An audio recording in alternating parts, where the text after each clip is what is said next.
Hi, my name is Brian, and I'd like to show you how to create a VFR flight plan with Flight Wizard. First, I set the flight rules to VFR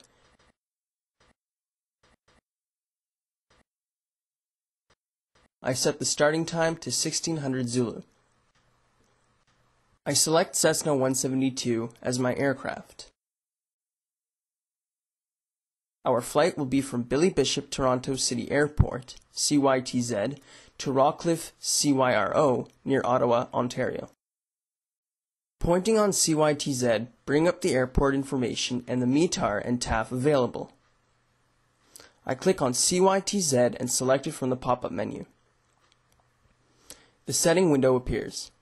Here I can specify fuel quantity, load distribution, and check the center of gravity location.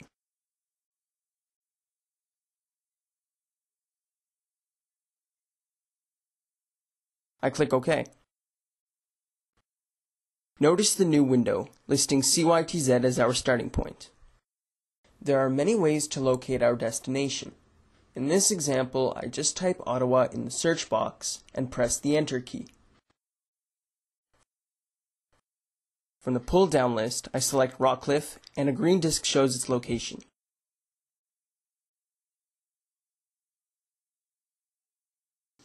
After clicking on the point, the setting window appears again, where I can set the en route settings for the leg CYTZ-CYRO. I set the cruising altitude to 5,000 feet above sea level. After clicking OK, CYRO is listed in the waypoints list.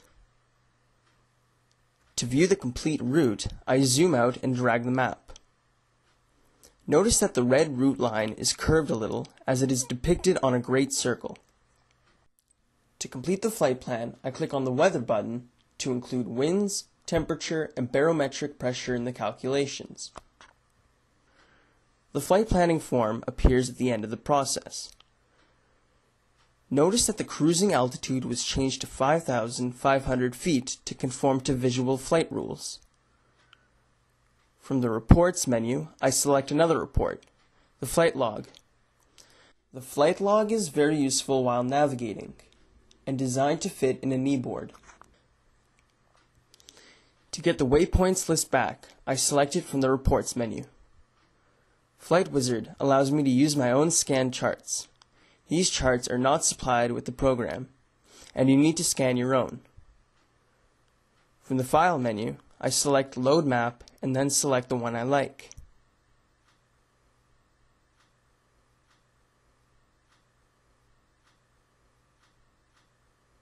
To center CYTZ on the map, I click on it in the waypoints list.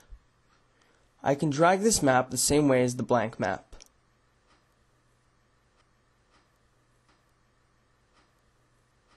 Say that I'd like to pass over Scutamata Lake on my way to Rockcliffe. To do so, I need to create a user point by right-clicking the mouse while over the lake. I select to add a user point. The new point profile appears, and the latitude, longitude, and magnetic variation are already inserted. All I have to do is to give an indicator to the point. Let's call it point 1. I save the point profile, and here it is, over the lake.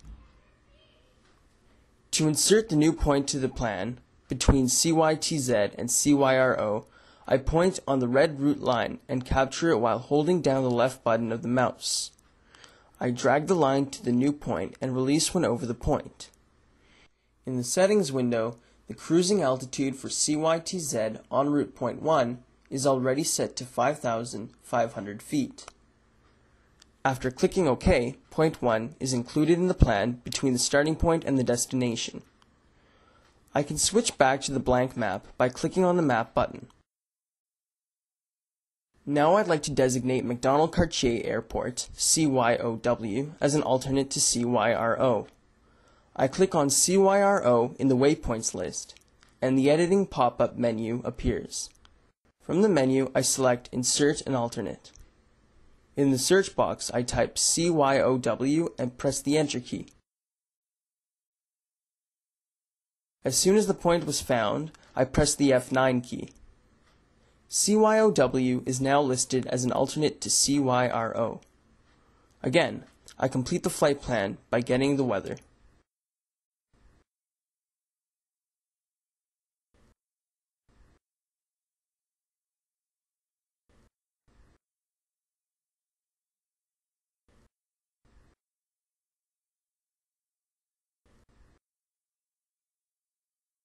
In the flight log, there's a special entry indicating how to get from CYRO to CYOW. This concludes my demonstration, which highlights only a few of Flight Wizard capabilities. Have a safe flight.